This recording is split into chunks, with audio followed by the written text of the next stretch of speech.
Francesca Hamilton. I'm with 50 States Realty, and you're here because you want to learn more about Scottsdale Shadows in beautiful Old Town Scottsdale, Arizona. If you don't know who I am, I'm a real estate agent that's lived in this area for almost 10 years, and I love selling people the Arizona lifestyle because it's an absolutely fantastic place to live, and Old Town Scottsdale continues to grow.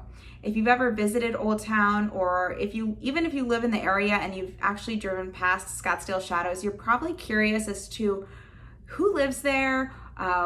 What does that building have to offer? Can I rent there? Can I buy a condo there? And I want to answer all those questions for you. So let's get down to it. The community is actually 24/7 guard gated, which is a very nice amenity, and it's one of the only communities of that type in the Old Town Scottsdale area. There's over 800 units offered there. Floor plans range anywhere from a 1-bedroom up to a 3-bedroom. Most of the buildings are 6 to 7 stories. There are a couple that are only 5 stories. There's also a couple of buildings that actually have beautiful camelback views. Prices depend on the level of upgrades within the unit, whether it's been remodeled, which building it might be in, we'll get into that later, as well as the floor that it's on. So, typically if it's a penthouse, it's gonna sell for a little bit more than maybe something on the first floor. The community is known for its amenities. So the amenities are extensive, so extensive that I wrote them down because I don't want to miss anything. So if you love to golf, there's a 9-hole executive golf course on the community, absolutely free for residents to use.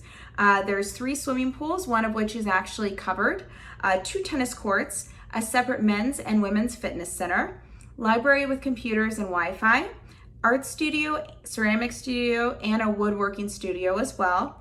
An exclusive bus service that runs 3 days a week, as well as a activities director. So there's all kinds of things to do if you live there, great ways to hang out and meet new friends, meet your neighbors, and have a real sense of community. In terms of parking spaces are deeded along with the unit. So typically a 1-bedroom is going to have 1 parking space, and a 2 or 3 bedroom might have 2 parking spaces, depending on if the owner at some point either bought more parking spaces or perhaps sold one.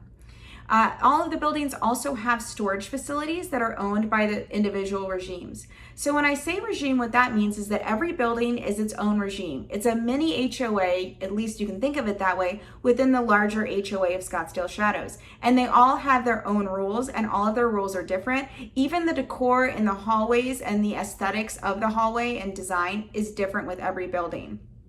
The basic bones are the same, but the paint on the walls, the color of the elevator, things of that nature vary from building to building. In terms of rentals, so there's no Airbnb permitted at Scottsdale Shadows. They're very strict on that. Some of the regimes allow you to rent out your unit for a minimum of 3 or 4 months. Their preference is longer. Some of them, it's a minimum of 1 year. And also some of the regimes require that you live in the unit for 1 year yourself before you're even able to rent it.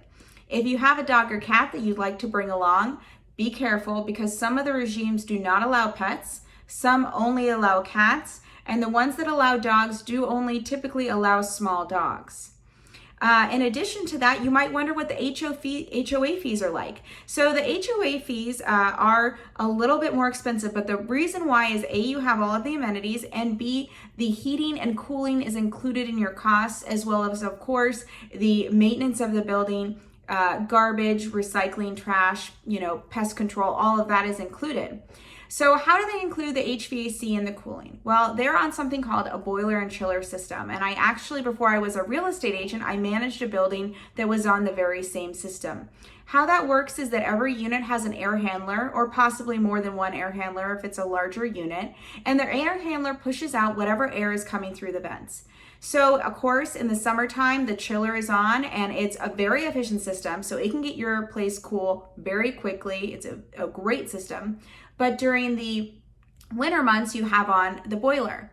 The only drawback is that either the chiller's on or the boiler's on. They're never on at the same time. So there's always a week or two throughout the year that you kind of wish you had both heating and cooling, because you only have one or the other. And typically what happens is the board and the members of the regime vote when to turn on the boiler, and turn off the chiller. And typically there's a day where you don't have either.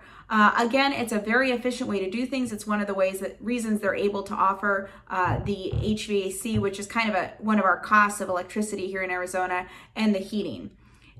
You do pay for whatever you plug into the outlets though. You do pay for your cable and you do pay for your internet. And then of course, any other services that you want there at the unit. In terms of laundry, some of the buildings do allow for you to install a laundry, washer and dryer in your units. Some of the buildings and regimes do not allow it at all because the way the pipes were constructed, they don't feel that if people had individual washers and dryers that the pipes and the infrastructure could handle it. So if having a washer and dryer inside of your unit for your own private use is of importance to you, you want to be careful on which Scottsdale Shadows building you select and never depend on what anybody says. As always, do your own due diligence and read about it. It's published on their website, which is scottsdaleshadows.org. I also have linked down in the description a link to all of the Scottsdale Shadows units currently for sale. And if you'd like to take a look at any, I would absolutely love to show them to you. I'd love to answer any specific questions you have, like, can this unit allow for a dog or a cat? Can I have a washer and dryer? Feel free to call or message me anytime. My number is 480-382-8514. I'm an expert in the Scottsdale area and I'd absolutely love to help you, even if you're in the preliminary stages of your home search. Again, thanks for tuning in. And if you have any other questions or comments, please drop them below.